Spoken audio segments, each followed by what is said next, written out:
morning. So, ano lang tayo? Life update. Anyway, magpe-prepare lang ako bago mag-start magtrabaho. Pero, ayan. Gulo, no? So, nag-ano lang ako. Anong oras na ba? 7:14. So, hindi na ako maaga nagla-live. So, hindi na ako maaga nag-start magtrabaho ngayon. Kasi gawa ng, ay, sorry, ano ba yan? Bakit may eksena? Wala na ako ng gana. Hindi na ako ganun ka-excited. Anyway, hindi kasi naging, alam niyo, dati nag-start ako ng bago sobrang aga talaga. Yung tipong nag-adjust na ako sa oras ng pasok ni Chelsea. I mean, di na ako yung naghahatid. May service na siya para lang makapag-start ako ng sobrang aga. As in, kapal ng buhok ko. Na makakapag-start ako ng 4:30, 5:30, mga something ganyan. Okay? Ning ko lang. Pero ngayon, okay na. Kahit hindi ako mag-ano. Kasi wala na nga akong gana. Baka kasi yung mahawak sa amin ngayon, wala na yung dati. Iba na yung management. So, parang hindi siya nagiging healthy na ngayon. Kaya, yun, sinusunod ko na lang yung oras na kung ano yung schedule. Hindi ko pa rin naman pinababayaan ng trabaho ko. Ganun pa rin naman ako. Kaya lang yung dating, kahit hindi napasok sa oras, nagla-live ako. I mean, sobra na ako sa oras. Sa bagay, based naman sa trabaho namin ang kikitain, commission-based. Tsaka tinanggal na rin yung TF talaga, na which is dapat meron kasi hindi naman lahat ng araw is maganda ang benta. So, what if wala kang benta nung araw na yun tapos nagpagod ka ng ilang ano. Parang tabingi, nainis ako kasi pinag-aano ko siya talaga. So, anyway, what if, diba, yung mga ganong araw na wala talaga siyang benta. So, yung effort mo, parang bayad na lang sa effort na nagawa mo naman yung trabaho. Wala eh. Kaya kapag walang benta, zero, wala kang kikitain. Ako naman, nahirapan ba kayo sa akin? Ako naman, kahit paano, may benta, pero napakaliit na rin. Kasi gawa ng, wala eh. Matumal, tsaka wala na yung system support na na-promise nung una. Napakahirap. So, niraise namin yung concern namin regarding dito na parang nabago na yung system. So, antay kami ng update. Kasi, asa ganitong trabaho, sobrang hirap kapag ito yata ang pinakamaliit na nagkaroon ng adjustment wait lang. Ang laki ng adjustment sa commission. Parang hindi na siya tama kung sa effort ko. Okay? Kung sa effort ko pagbabasihan, sobrang ako sa amin, ako yung pinakalugi. Ako talaga. Dahil nga, iba talaga magtrabaho.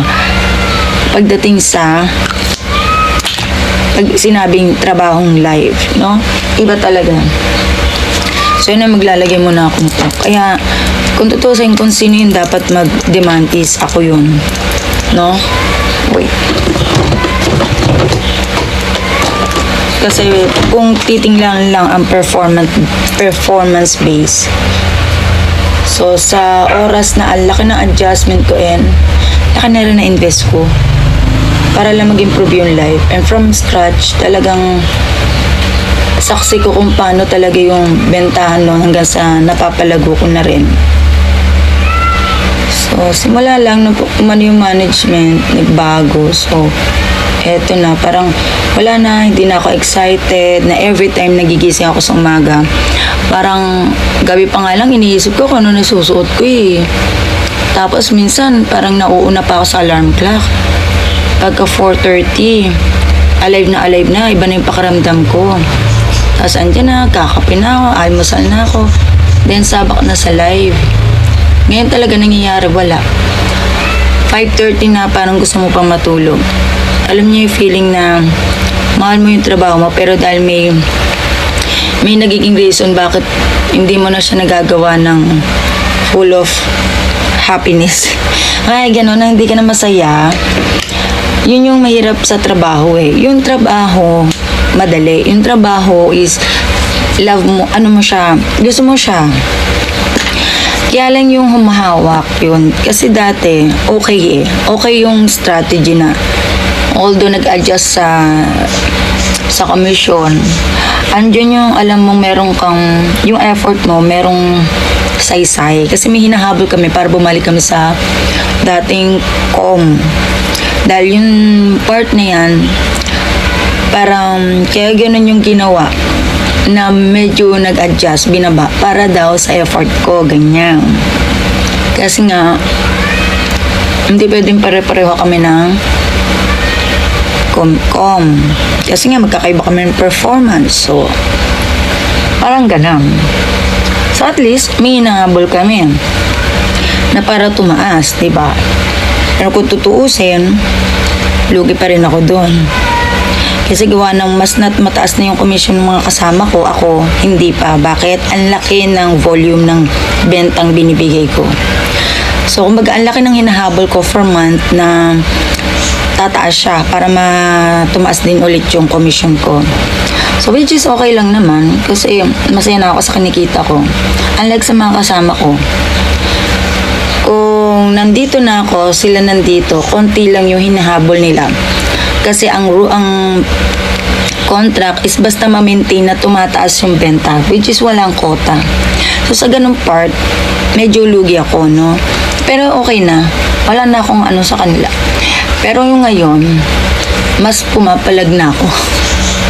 Dahil ang laki, kalahati ng commission namin before ang tinanggal. Dahil nga, pinakamasakit pa niya. May mga word na nabitawan na nakaka-offend. Ganyan. Pero sige, wala naman akong okay lang. Pero nakakalungkot lang na biglaan yung transition nangyari sa amin, sa humawak sa amin, sa marketing, na gusto namin yung dati. Ngayon parang parang marami lang mga word na sinabi sa amin para reason kung bakit kami bababang ganyan. So, ako naman, sige go, maaring mag-adjust lang sa una, ganyan. Pero parang nangyayari parang hindi, iba yung iba yung nangyayari talagang medyo, yung buko, wait lang. Okay na yan, di na nga ako masyado, parang, ewan, di na talaga healthy. Even mga kasama kong halos di na sila nagtatrabaho. And kung tutuusin, pwede ko rin siya gawin. Kaya lang, ayoko naman dumating sa point na sobrang pabayaan ako ng trabaho ko. Kasi may kita ka pa rin kahit pa paano. Basta ipapakita ko pa rin na tatrabaho pa rin ako. Ibibigay ko pa rin yung best ko paano magtrabaho. Pero sa oras, when it comes sa oras, sinasakto ko na lang. Tinatapatan ko na lang yung rate namin doon sa trabaho ko. Kasi noon, kaya naman ako bonggang-bongga talaga mag-live is dahil nga, tinatapatan ko talaga. No? Kaya deserve naman ng company na yung oras na binibigay kong ganun sa commission or sa rate na binigay nila sa akin, sa amin. So talagang todo-todo. Kaya hindi ko na iniisip yung lampas na baka sa oras kasi yung volume ng nabibigay kong sales is tatapatan ko yung binabayad. So ganun. Ngayon, tapatan na lang din. Diba? Ganun lang yun. Tapatan na lang din. Kung masyadong laking bumaba, di sakto lang yung kilos, yung oras. So, yun. And, at saka, every time na ang dami ko na talagang dami ko ng gastos para lang maging maganda aking dating sa live. Even mga accessories, mga ganyan, dami na. So, mamimili lang tayo. So, di pa rin naman ako nagpabaya. Mukhang pa rin naman ako. Pero yun nga, yung oras na nila-live ko is sapat. Yun nga lang, nakakalungkot. Hindi man lang nakakamusta, ano na nangyayari. Kasi, ang laki talaga ng pagbabago, lalo na sa akin. Sa dalawa, sa mga kasama ko, siguro, hindi masyado kasi yun na talaga yung performance sila eh. Masipag talaga sila eh. Minsan gumagawa ng sariling schedule. Pero yung sa akin, hindi sila nagtaka. Ano na nangyayari? Wait lang, nagbuhol. Ano na nangyayari? Bakit ako may problema ba? Wala, hindi ako makamustang ganun. Parang ayoko nito. Hindi ako makamusta kasi dapat nagtataka na sila eh. Na dati, o siguro dahil alam na rin nila na mangyayari to, kaya din na rin nila tinatanong. Baka siguro kung kamustahin pa ako, humirit pa ako ng ma-open pa yung regarding sa pagbabago ng rate, di ba? So siguro mananatili na lang talagang sinasadya na rin manahimik at di ako kamustahin. Kasi kung ano talaga kakamustahin talaga ako, then ang laki talaga nung ang binaba ng benta. Ang laki talaga. Pero syempre, nag-open ako sa dating may hawak sa amin, kay mom. Nag-open ako na hindi na siya healthy and sad to say kasi hindi na siya yung nakatoka sa amin. So, hindi niya rin alam ang nangyayari. Ang ina-expect niya, okay pa yung pag-handle sa amin. Even sa rate, di niya naman alam na ganun na nagbago siya. Which is, I don't know kung talagang totally hindi niya pero wala. Lab out na siya dun sa nangyayaring transaction or I mean, pagbabago sa talaga. Pagbabago sa live or paano kami na-handle. Wala na siyang idea doon. Konting na lang, hindi na siya yung pinaka-main. Pero ni-raise ko yung concern kasi nga, hindi pa pwede, iba na yung nararamdaman namin. Lalo na ako.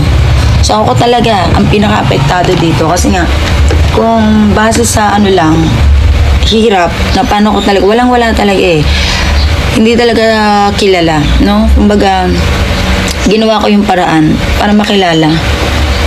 So, ngayong ginagawa ko naman yung part ko at nagiging successful naman yung bawat plano. Nang dahil lang sa nabago yung management, nagbago ang lahat. And dapat, meron ng ino-open na yung regarding sa pagbabago ng trabaho, bentang binabato. Minsan nga, 2 hours na lang ang kinukuha ko sa hapon Kasi wala, sa ganung baba talaga, hindi siya worth it para bigyan siya ng sobrang extra time sa schedule na binigay. Hindi talaga. So, anyway, kunin ko lang yung ko. So, tapatan lang din. Kung baga sabi nga nila, if the price is right, why not? Diba? So, the price is not right na. Nalaglag na yung aking mga pare-paranalya. Ay, yung aking mga dyan nalaglag na. Alam mo, dapat nga mag-ano ko nung kapi So, anyway, yon. So, dapat, diba, kung ano yung, tapat-tapat lang. Ayaw ka din naman bigla may contract pa kami So, hindi pa tapos. Kaya lang, yun nga, hindi ko alam kung, sad to say, may pagbabago na naman sa contract. Yun ang pinaka nakakalungkot. Kung mababa na kami ngayon, mas mababa pa sa next. Ewan ko lang kung bakit ako lang yung sa akin sinabi pero ayaw pa sabi sa ibang makasama ko. Maybe, na kapag nalaman ng mga kasama ko, is talagang pati sila wawawala ng gana. Kasi ako nga nawawala ng gana Diba? Kung pati sila, malalaman nila yan. Yun. Pero hindi alam. Sabi, wag daw ipalam. Ang dilim. Walang ilaw. Sorry, bahala na kasi ayoko magbukas ng ilaw dito. Mamaya na. So, pero alam niyo yun, deserve naman ng mga kasama ko na malaman. Kasi yun lang ang kinakalungkot ko. May pagbabago na pala sa next contract. Bakit hindi i-open sa lahat, sa aming tatlo? Sa aming lahat, no? Kasi tatlo kami. Bakit hindi i-open sa amin? Bakit sa akin lang? Siguro dahil naisip ko nga, hindi pa kasi ako ganun basta-basta magkukwit, no? Parang meron akong ibang kutob, no, na nag-gets niya na hindi ako ganun-ganun basta bibitaw kasi kailangan ko ng trabaho pa. And then, ako yung gusto sigurong, wala, basta may mga observation ako kung bakit or kutob kung bakit ako na yung unang sinabihan. So, dahil nga, ang sabi nung huli, kagatin man daw nila or hindi, may tatanggalin. Parang, naawa naman ako sa sa side ng sa mga kasama ko. Pero, yun, dahil nandito pa naman daw ako. So, ganyan. So, napakahirap. Pero anyway, pinagpapasa Diyos ko na lang ang lahat. Kaya ang reason ba't hindi ako makapag-update talaga ng bongga. Dahil ang gulo-gulo na utak ko. Napakagulo talaga niya. Dahil hindi ko alam kung paanong diskarte gagawin ko everyday. Simula nung nagkaroon ng update na ganyan. So, 7:32 na nga Simula na nagkaroon ng update na ganyan, hindi na parang hindi na nawala sa utak ko talaga siya. Although, sabihin natin, move on. Pero, inisip ko pa rin na baka lang naman sa pag-open ko sa dating may hawak sa amin,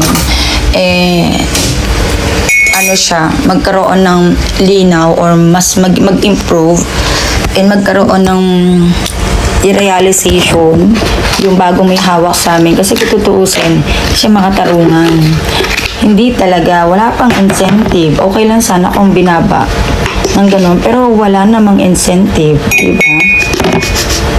Wala siya incentive. So, ano nga habulin ko para man lang dun ako sana bumawi ng diba? So, yun. Kaya ito yung nangyayari. Wala akong hindi kagaya dati na nag-adjust pero may hinahabol. Diba? May reason para magsipag. Pero ngayon, ano reason magsipag? Diba? Wala ng TF. Nabago na yung rate, kalahati na. Tapos, mangyayari, bababa pa. 1/4 na lang. Wala pang TF, pero may quota para daw mahabol ang dating rate na ito. Tapos mataas na naman. Ang hirap naman nun. So, dapat, kung lumalaki yung binaibibigay kong benta, sumasabay ako, kaya lang pababae. Kahit naman sino sa position ko, sasama ang loob sa nangyayari. So, although sabihin natin, pasalamat ka sa blessing yan. Yan? Trabaho yan. Oo. Pero syempre, andun na tayo sa trabaho to. Wait lang.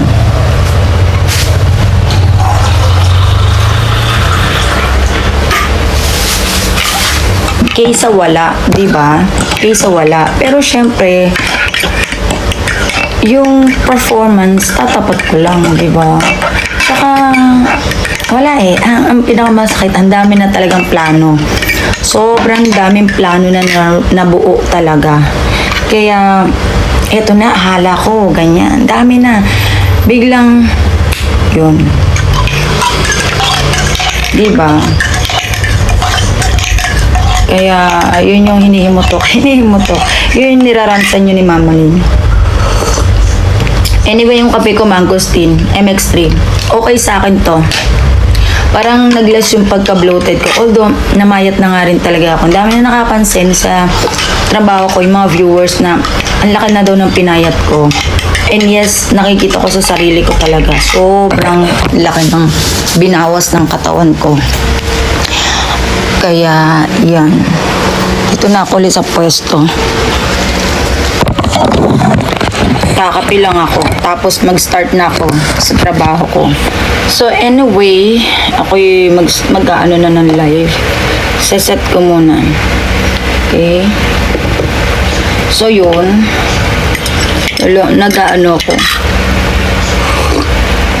Actually, pinifilm ko to sa TikTok. Kasi para medyo kahit pa paano i-filter tayo. Kala napakakainis sa mukha ko, hindi So, yan. Yung aking mga gamit nga dito, hindi na ganun kaayos. Wala na talaga akong sipag. Wala na akong, dati na talagang ayos na ayos. Ngayon parang gusto ko na siyang tanggalin.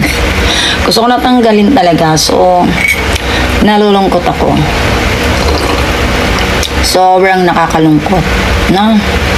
Sobra.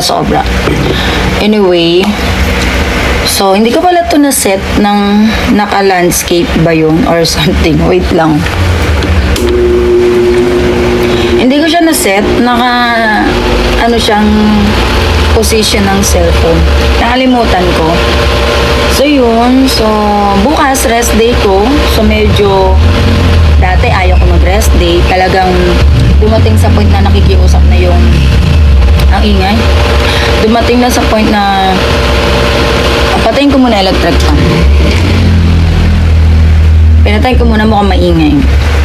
So, yun, dumating na rin sa point na nakikiusap na yung ano namin, boss namin na mag-rest day. Yun yung bagong bagong humawak sa amin na mag-rest day daw ako.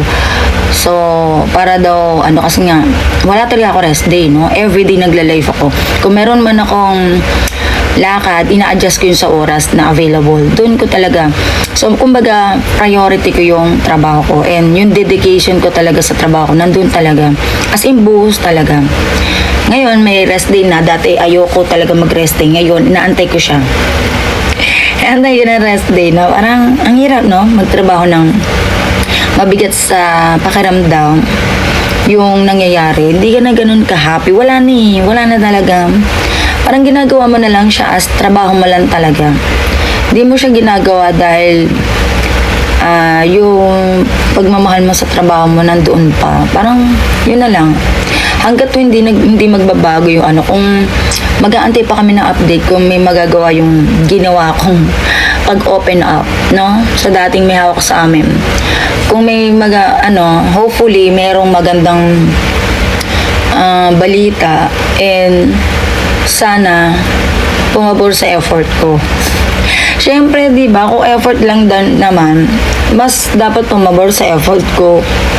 Dahil sobra talaga yung dedication natin sa work. Yun lang ang nakakasadi. Okay lang kung from the start, ganito na talaga ako na saktong-sakto lang sa oras, lahat, walang talaga. So, even yung pag-improve ng life, ako lahat, may idea nan. Lahat. Kasi walang ako lang nagpo-provide. Even sa, yung kanilang mga props, yun lang ang binigay. Pero yung improvement, like, pagandahin yung area ko with logo, with yun, LED logo, then lahat ng ng pwede kong mapaganda sa area, ginawa ko. Then, yun. And, so, mag-start na ako maya-maya. Kakapi lang ako. So, anyway, ganyan lang muna ang ating mga video vlog. Kasi nga gawa wala pa akong time, pero, ayan, para kahit pa paano. Okay, so, see you na lang next video. And mag-aayos ako bukas ng taas. So, tingnan ko kung magagawin ko siyang content, mafe-film ko or something. Alam niyo naman sumamili niyo, pag ganyan, dati sipag ko ngayon medyo tinatamad na So, anyway, so magagawa ako, i-assemble ko yung bed frame. Bumili na ako ng bed sheet sa TikTok. And then, yun. Bala ko soon, baka maybe next month or next week, basta pag okay ang aking income, payout. So, siguro, bibili ako ng foam ng Uratex na. Di ko gusto yung nabili ko sa TikTok. Masyado manipis at saka may mga feedback pa lang lumalabas na yung mga reviews na hindi siya maganda pang matagalan. So, iba pa rin na Uratex, talagang pang matagalan. So, yun. Wala nang Solem ba yun? Yung dating talaga, yung may elephant na nakadagaan, di ba? Wala na yun. Hindi ko alam kung meron pang ganun, pero Uratex pa rin talaga. So, kasi parang tingin ko, makakapa yung metal So, yun yung So, tomorrow, tapos yung ikakabit ko na rin. Sana, magawa ko lahat to Ikakabit ko na rin yung wallpaper na kahit pa paano, maging okay yung itsura ng kwarto. Kasi na ni Chelsea yun, para doon na siya tumatambay. So, yun lang. Bye-bye na guys. See you next video.